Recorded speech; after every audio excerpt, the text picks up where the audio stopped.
Hey, everybody, welcome again to Joy Hub. We're Barry and Tracy, and Joy Hub exists to help teams, leaders, and couples journey into deeper joy. And this is our series on communication where we're just offering some tips. This is actually our last one. If you are just tuning in for the first time, you can go get the previous three on communication tips. And today we're going to talk about keeping our message clear and concise. And I think we're even going to model that a little bit. This will probably be our shortest one on our communication tip. Yeah.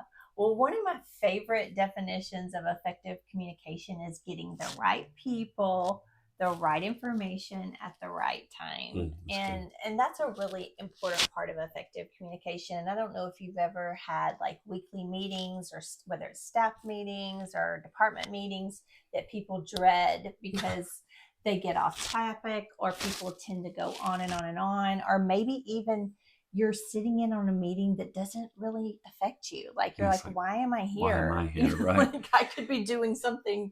So it's just getting the right people, the right information at the right time. Yeah. And if you communicate too far in advance, people forget.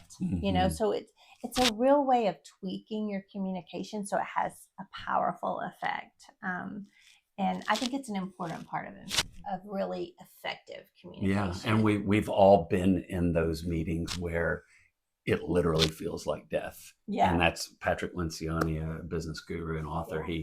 He actually wrote a book called Death by Meeting. Yeah. And he encourages folks in that book to make your meetings,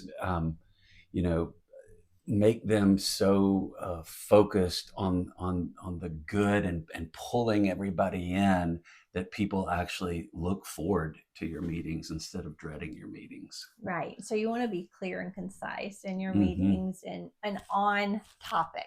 On topic. Yeah. Yeah, that's right.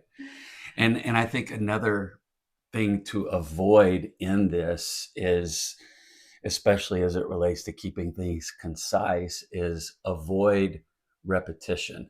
Because oftentimes the reason we're repeating ourselves so often is we're politicking. We're politicking to get our way. We just have to make sure that our idea was heard, that our way that the idea was going to get executed was heard.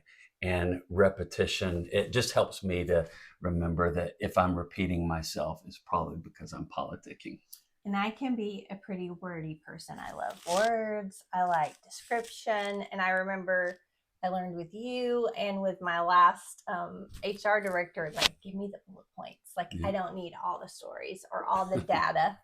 And so if you think of it as that really helped me, because I want all the details, but you have to know your audience. Like sometimes they want the bullet points of the information. So it's just keeping that in mind so that you're getting them the right information. Yeah. And I would say, especially if you tend to be someone who over communicates, take the time to be other centered to actually prepare. Like, don't let the first time you communicate your idea be at the meeting.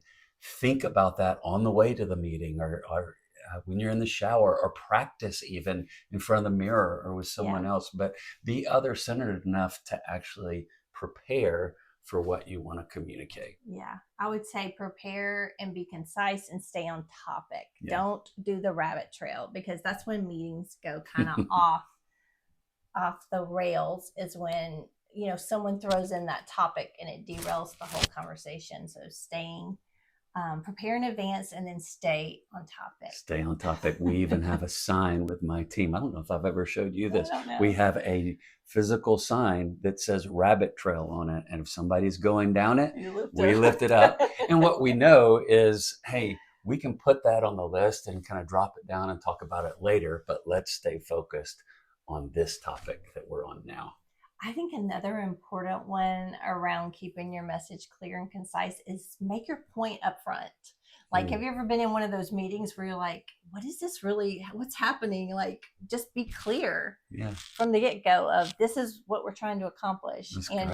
And make it clear from the beginning. I think that's a big one. Bottom line up front. That's very, very helpful for personalities like mine. Love it. And a big one that I still have to work on is don't be vague.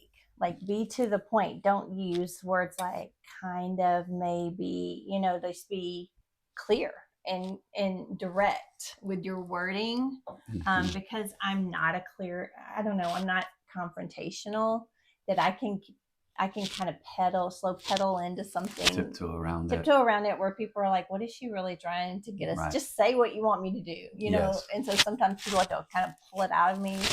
So don't use strong words, not those kind of vague words. Yeah.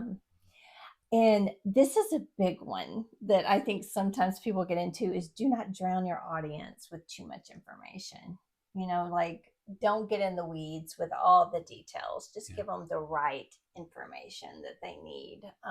Not information overload. Don't you think? Yeah. And then obviously there's times where a bunch of information does need to be covered. And if you're in that situation, even coming back to summarize and kind of cascade it back down in just a couple of sentences, I think is helpful. And the last one I would say is be respectful of other people's time.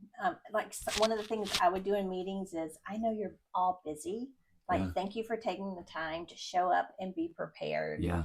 And acknowledging that speaks volumes to others. That's good. I think those are all ways to keep your message clear and concise. And just remember that definition and ask yourself before your next meeting, am I getting the right people, the right information at the right time? And that can help you, I think, really grow in effective communication with others. Very good.